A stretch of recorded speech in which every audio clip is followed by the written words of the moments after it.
کسی کو اپنے عمل کا حساب کیا دیتے، سوال سارے غلط تھے، جواب کیا دیتے۔ جذبات اور احساسات کے شاعر، مشکل سے مشکل بات کو آسان الفاظ میں بیان کرنے میں مہارت، اپنی شاعری کے ذریعے 3 نسلوں پر گہرے اثرات چھوڑے۔ چاند، تارے، بدلتے موسم، جنگل سے وابستہ علامات، بند دروازے، خواب اور اداس گلیاں منیر نیازی کی شاعری میں جا بجا نظر آتی ہیں۔ خواب ہوتے ہیں دیکھنے کے لیے، ان میں جا کر مگر رہا نہ کرو۔ خوف کو بیان کرنے کے لیے انہوں نے چڑیل اور چیل کا خوبصورت استعمال کیا۔ منیر نیازی 9 اپریل 1928 کو ضلع ہوشیارپور کے قصبہ خانپور کے ایک پشتون گھرانے میں پیدا ہوئے۔ ان کے والد محمد فتح خان محکمہ انہار میں ملازم تھے۔ ابتدائی تعلیم ساہیوال میں حاصل کی اور یہیں سے میٹرک کا امتحان پاس کر کے نیوی میں بطور سیلر ملازم ہو گئے۔ تاہم یہ ملازمت ان کے ادبی ذوق کی تسکین کے راستے میں رکاوٹ تھی۔ انہوں نے نیوی کی ملازمت سے استعفیٰ دیا اور اپنی تعلیم مکمل کرنے کے ساتھ باقاعدہ لکھنے لکھانے کا سلسلہ شروع کر دیا۔ منیر نیازی نے لاہور کے دیال سنگھ کالج سے BA کیا اور اس زمانے میں کچھ انگریزی نظمیں بھی لکھیں۔ تعلیم مکمل کرنے کے بعد بڑی صغیر کی تقسیم ہوئی اور ان کا سارا خاندان پاکستان آ گیا۔ ساہیوال میں انہوں نے ایک اشاعتی ادارہ قائم کیا، تاہم اس میں خسارہ ہوا۔ چھوٹے موٹے کاروبار میں ناکامی کے بعد منیر نیازی لاہور چلے گئے، جہاں مجید امجد کے ساتھ مل کر ایک پرچہ 7 رنگ جاری کیا۔ مدت کے بعد آج اسے دیکھ کر منیر ایک بار دل تو دھڑکا مگر پھر سنبھل گیا۔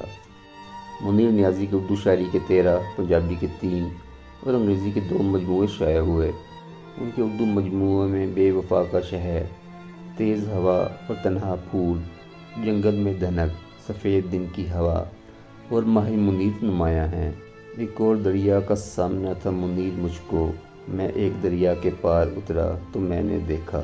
اردو کے معروف ادیب اشفاق احمد نے منیر نیازی سے متعلق کچھ یوں لکھا: منیر نیازی کا ایک ایک شعر، ایک ایک مصرع اور ایک ایک لفظ آہستہ آہستہ ذہن کے پردے سے ٹکراتا ہے اور اس کی لہروں کی گونج سے قوت سامعہ متاثر ہوئے بغیر نہیں رہ سکتی۔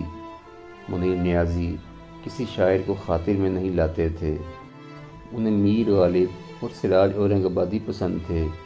ان کی نظر میں بڑا شاعر کوئی نہیں تھا۔ کشور ناہید کو وہ اچھی شاعرہ اور پروین شاکر کو دوسرے درجے کی شاعرہ کہتے تھے۔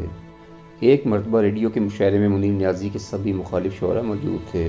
سب نے طے کیا کہ منیر نیازی کسی کو داد نہیں دیتے تو کوئی انہیں بھی داد نہیں دے گا۔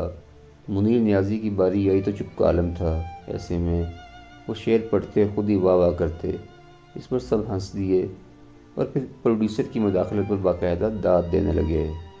کچھ انجوی راواں اوکھیاں سن، کچھ گل وچ گمدت توک وی سی، کچھ شہر دے لوک وی ظالم سن، کچھ سانو مرن دا شوق وی سی۔ منیر نیازی احمد ندیم قاسمی اور احمد فراز کو زیادہ پسند نہیں کرتے تھے۔ در حقیقت کوئی بھی شخص انہیں مشکل سے ہی پسند آتا۔ ریڈیو پاکستان کے ایک مشاعرے میں منیر نیازی کرسی صدارت پر بیٹھ گئے۔ امجد اسلام امجد صاحب نے کہا: نیازی صاحب، آپ جس کرسی پر برجمان ہیں وہ صاحب صدر کی ہے۔ اس پر منیر نیازی نے پنجابی میں استفسار کیا کہ وہ کون ہیں؟ امجد صاحب نے جواب دیا کہ جناب احمد ندیم قاسمی۔ اس پر نیازی صاحب نے اپنے مخصوص لہجے میں پوچھا کہ وہ کون ہیں؟ منیر نیازی کہتے تھے: احمد ندیم قاسمی برگد کا وہ درخت ہے جس کے سائے میں خبیث روحیں پلتی ہیں۔ انہیں سدا بار بوڑھا بھی کہتے تھے۔ منیر نیازی سے متعلق احمد ندیم قاسمی کہتے تھے کہ ایسے نمائشی نظم نگاروں کو جدید نظم نگار نہیں کہنا چاہیے، یہ لوگ تو سیدھا مصرع کہنے کی بھی توفیق نہیں رکھتے۔